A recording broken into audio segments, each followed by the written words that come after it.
Rarest Hemi-Powered B-body Mopars that are worth a fortune. Welcome back to Classic American Auto. Here's the list of some of our favorites, compiled just for you. Starting off with the 1967 Plymouth Satellite. Alright, let's talk about one of the rarest Mopars out there. Back in the day, the Satellite was the top trim level for the Belvedere before branching off into its own thing. But here's where it gets interesting. The Belvedere was actually the first Mopar to get a 426 Hemi for NASCAR before the street Hemi hit production cars in 1966. That first year, over 1,500 Belvederes and Satellites rolled out with a 426 under the hood. But by '67, only 12 were ordered with the Hemi, and just 6 of those were Satellites. That makes it one of the rarest Mopars ever built. So rare, in fact, that there's no proof that a numbers-matching '67 Hemi Satellite even exists today. The closest thing, a '67 Satellite that originally had a 383 but was swapped for a 472 crate Hemi. That one went for $60,000 at a Mecum auction.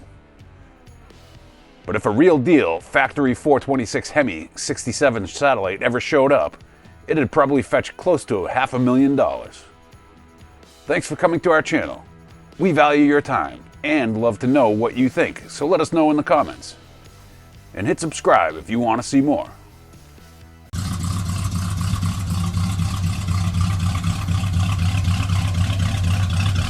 '70 Plymouth GTX. This legend hit the streets in '67, built off the Belvedere platform and marketed as the gentleman's muscle car.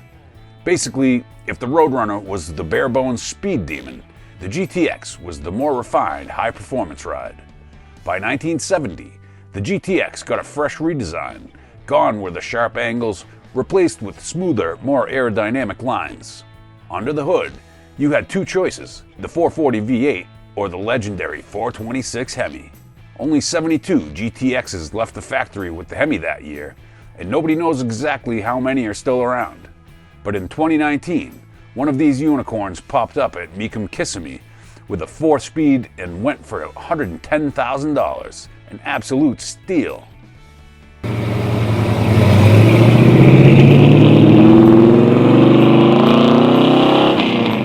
Next up, 1970 Dodge Superbird. In 1968, Dodge introduced the Superbird as a no-frills muscle car based on the Coronet Coupe. It was part of the Scat Pack, rocking a bumblebee stripe and built for speed. While most folks associate the Superbird with a 440 six-pack, Dodge also offered it with a 426 Hemi. But very few people checked that box. In 1970, only 1,556 Superbirds were sold, and just 36 of those had a Hemi under the hood. One of the rarest Mopars ever, yet these things are seriously undervalued. A beautifully restored '70 Hemi Superbird, one of just 21 with a 4-speed, was bid up to $199,000 on Bring a Trailer, but didn't even meet the reserve. That's crazy for a car this rare.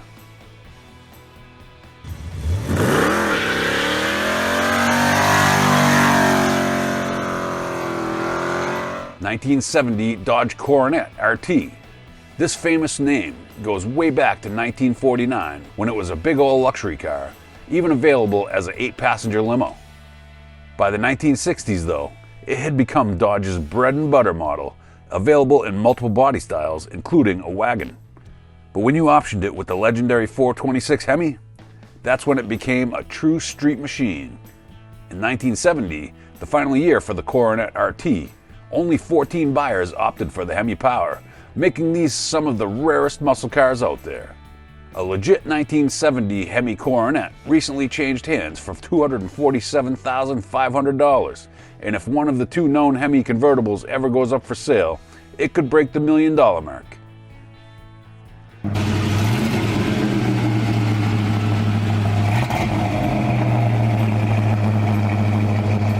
Next we have the 1970 Plymouth Roadrunner. This classic was all about raw performance for cheap. You could even order one without carpet, a back seat, or a radio. Just steel wheels and brute force. And if you had the cash, you could throw in a 426 Hemi. In 1968, Mopar built 2,289 Hemis across their lineup, and 1,019 of them landed in a Roadrunner. But by 1970, only 72 Hemi Roadrunners were produced. According to Classic.com, the average price for first-gen Hemi Roadrunners is around $151,000, but the top sale hit $341,000 because the 70 models are just crazy rare.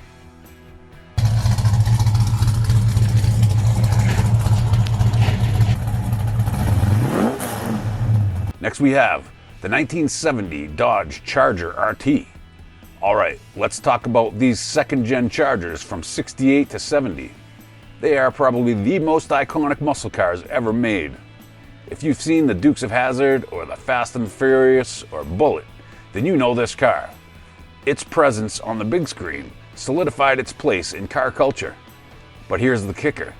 While you see them everywhere, not that many were built with the 426 Hemi engine.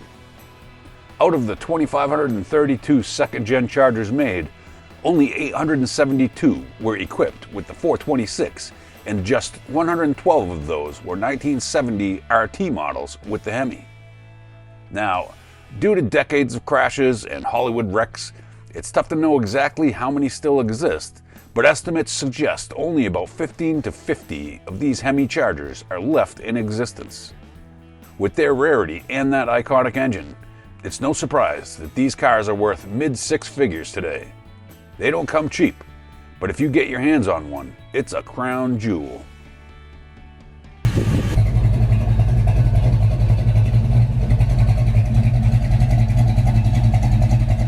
Next up, 1966 Dodge Coronet Deluxe 4-door.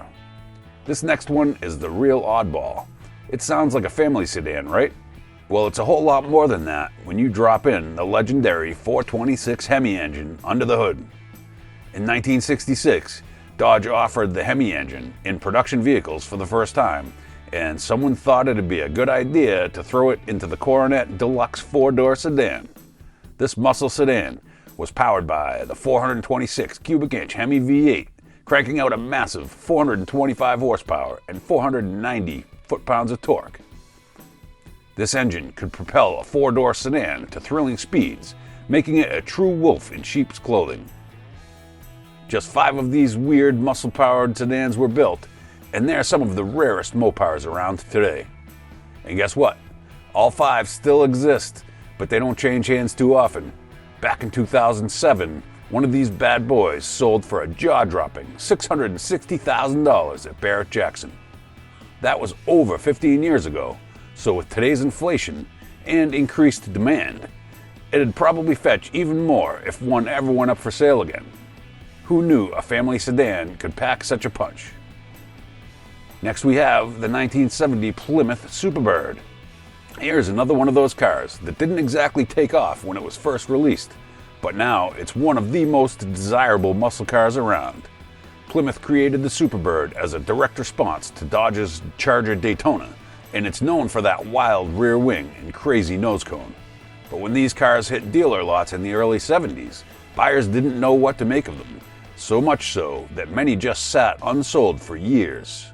Fast forward to today, and the Superbird, especially the Hemi versions, are worth a small fortune. Only 135 of these Superbirds came with the 426 Hemi, and those are the ones the collectors go nuts over. A pristine Hemi-equipped Superbird can sell for over $1.65 million at auction today. It's crazy to think how something so radical at the time is now one of the most iconic Mopars in history.